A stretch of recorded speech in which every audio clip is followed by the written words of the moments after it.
بسم اللہ الرحمن الرحیم۔ السلام علیکم۔ آج میں نے اپنے ناظرین کے لیے کچھ احادیث جمع کی ہیں جو کہ عورتوں کے متعلق ہیں۔ وقت نکال کے ان کو سنیے گا اور ان پر عمل بھی کرنا۔ اگر پسند آئیں تو میرے چینل کو سبسکرائب کر لینا اور ساتھ میں لگے بیل آئیکن کو دبانا مت بھولنا تاکہ میری ہر ویڈیو کا نوٹیفیکیشن آپ کے پاس آتا رہے۔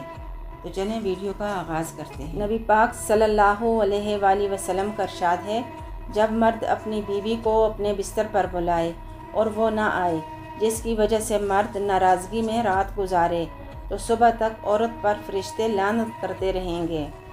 اور فرمایا کہ جو عورت اپنے شوہر کو راضی چھوڑ کر مرے گی نا، وہ جنت میں داخل ہوگی۔ نبی پاک نے یہ بھی فرمایا کہ جب عورت 5 وقت کی نماز پڑھے اور رمضان کے روزے رکھے اور اپنی عصمت محفوظ رکھے اور اپنے شوہر کی اطاعت کرے تو جنت کے جس دروازے سے چاہے جنت میں داخل ہو جائے۔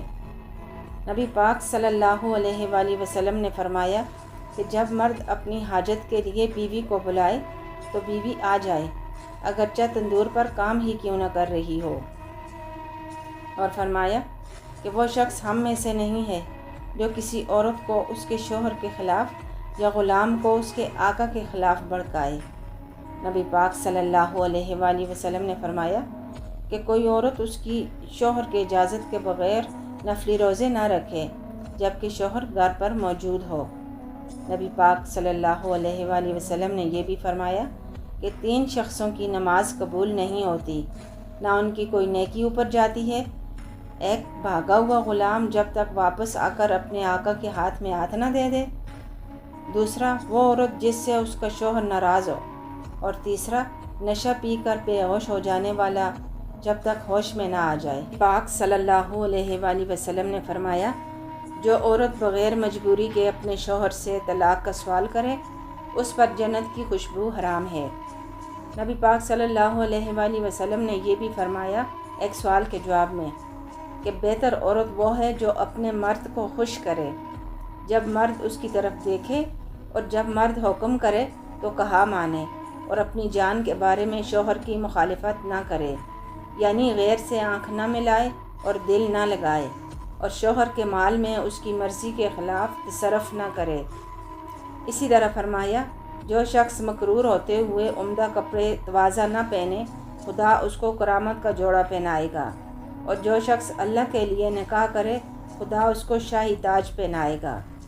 نبی پاک نے یہ بھی فرمایا کہ خدا کی لعنت ہے ان مردوں پر جو عورتوں کے مشابہ بنے، اور خدا کی لعنت ہے ان عورتوں پر جو مردوں کے مشابہ بنے۔ نبی پاک صلی اللہ علیہ وآلہ وسلم نے فرمایا کہ مردوں کی خوشبو ایسی ہو جس کا رنگ نظر نہ آئے اور خوشبو آئے، اور عورتوں کی خوشبو ایسی ہو جس کا رنگ نظر آئے اور خوشبو کم ہو۔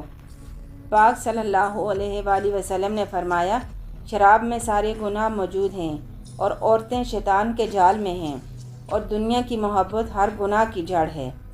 نبی پاک نے یہ بھی فرمایا کہ میں نے جنت میں نظر ڈالی تو دیکھا کہ اکثر غریب ہیں، اور دوزخ پر نظر ڈالی تو دیکھا کہ اس میں اکثر عورتیں ہیں۔ نبی پاک صلی اللہ علیہ وآلہ وسلم نے فرمایا کہ اے عورتوں صدقہ دیا کرو، اگرچہ زیور ہی سے دو، کیونکہ قیامت کے دن دوزخ میں اکثر تم ہی ہوگی۔ نبی پاک صلی اللہ علیہ وآلہ وسلم نے فرمایا کہ عورت چھپی ہوئی چیز ہے، جب باہر نکلتی ہے تو شیطان اس کو تکنے لگتا ہے۔ اور فرمایا کہ عورتوں کی مکاریوں سے بچو، کیونکہ بلا شبہ بنی اسرائیل میں سب سے پہلا فتنہ عورتوں میں کھڑا ہوا تھا۔ نبی پاک صلی اللہ علیہ وآلہ وسلم نے فرمایا کہ کوئی مومن اپنی مومن بیوی سے بغض نہ رکھے، کیونکہ اگر اس کی ایک خصلت ناپسند ہوگی تو دوسری پسند آ جائے گی۔ اور فرمایا کہ جس نے اس عورت کو تسلی دی کہ جس کا بچہ جاتا رہا ہو تو اس کو جنت میں چادریں پہنچائی جائیں گی۔ فرمایا کہ اس عورت پر خدا لعنت کرے جو کسی مرنے والے پر زور سے اور بیان کر کر کے روئے، اور اس عورت پر جو اس کا رونا سنے۔ نبی پاک صلی اللہ علیہ وآلہ وسلم نے فرمایا کہ جو عورت خوشبو لگا کر مردوں پر گزرے تاکہ اس کی خوشبو سونگیں تو ایسی عورت زناکار ہے۔ پھر فرمایا کہ ہر آنکھ زناکار ہے یعنی نامحرم مرد یا عورت کو دیکھنا بھی زنا ہے۔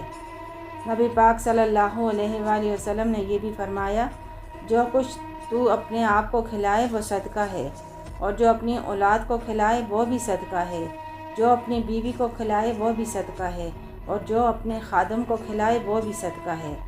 نبی پاک صلی اللہ علیہ وآلہ وسلم نے فرمایا کہ اللہ تبارک و تعالیٰ اس عورت کی طرف رحمت کی نظر نہیں دیکھتے جو اپنے شوہر کی شکر گزار نہیں، اللہ کہ اس کی محتاج رہتی ہے۔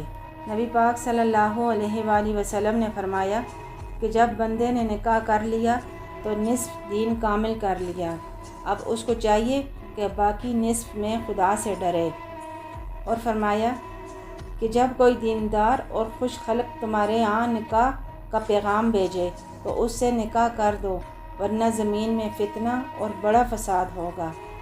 نبی پاک صلی اللہ علیہ وآلہ وسلم نے یہ بھی فرمایا کہ 4 چیزیں دیکھ کر عورت سے نکاح کیا جاتا ہے: مال، خاندانی بڑائی، خوبصورتی، دینداری۔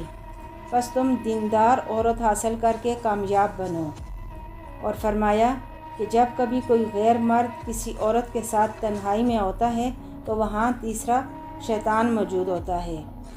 اور نبی پاک صلی اللہ علیہ وآلہ وسلم نے یہ بھی فرمایا کہ میری جانب سے عورتوں کے ساتھ بلائی سے پیش آنے کی وصیت قبول کر لو۔ نبی پاک صلی اللہ علیہ وآلہ وسلم نے فرمایا کہ عورت ٹیڑھی پسلی سے پیدا ہوئی ہے، کسی طرح سیدھی نہیں ہو سکتی، اس کی کجی کے ہوتے ہوئے ہی اس سے نفع حاصل کر سکتے ہو، اگر اس کو سیدھی کرنے لگو گے تو توڑ دو گے، اور عورت کا توڑنا طلاق دے دینا ہوتا ہے۔ اور فرمایا کہ اپنی عورت کو غلام کی طرح نہ مارو، کیونکہ آخر شام کو اس کے ساتھ لیٹو گے۔ نبی پاک صلی اللہ علیہ وآلہ وسلم نے فرمایا کہ بلا شبہ کامل ایمان والے مومن وہ بھی ہیں جو خوش خلق ہیں اور اپنی بیویوں کے ساتھ نرمی کا برتاؤ رکھتے ہیں۔ نبی پاک صلی اللہ علیہ وآلہ وسلم نے فرمایا کہ جس کو یہ 4 چیزیں مل گئیں اس کو دنیا میں آخرت کی بھلائی مل گئی: شکر گزار دل، اللہ کی یاد میں مشغول رہنے والی زبان، مصیبت پر صبر کرنے والا بدن، ایمانت دار بیوی جو اپنے نفس اور شوہر کے مال میں خیانت نہ کرے۔ اور فرمایا کہ طلاق سے زیادہ بغض والی کوئی چیز خدا نے زمین پر پیدا نہیں فرمائی۔ نبی پاک صلی اللہ علیہ وآلہ وسلم نے یہ بھی فرمایا کہ کوئی شخص اپنے بھائی کی منگنی پر منگنی نہ کرے یہاں تک کہ وہ نکاح کر لے یا چھوڑ دے۔ نبی صلی اللہ علیہ وآلہ وسلم نے فرمایا کہ وہ شخص ملعون ہے جو اپنی عورت سے غلام کرے، اور فرمایا کہ جس کی 2 بیویاں ہوں وہ ان دونوں میں برابری نہ کرتا ہو تو قیامت کے روز اس حال میں آئے گا کہ اس کا ایک پہلو گرا ہوا ہوگا۔ نبی پاک صلی اللہ علیہ وآلہ وسلم نے فرمایا: اے عورتوں، سبحان اللہ لا الہ الا اللہ اور سبحان المالک القدوس کا ورد رکھو اور انگلیوں پر پڑھا کرو، کیونکہ انگلیوں سے معلوم کیا جائے گا اور ان کو زبان دی جائے گی، اور خدا کی یاد سے غافل نہ ہو جاؤ ورنہ رحمت خداوندی سے بلا دی جاؤ گی۔ نبی پاک صلی اللہ علیہ وآلہ وسلم نے فرمایا کہ خبردار، تم سب کے سب نگہبان ہو اور سب سے اپنی اپنی رعیت کا سوال ہوگا۔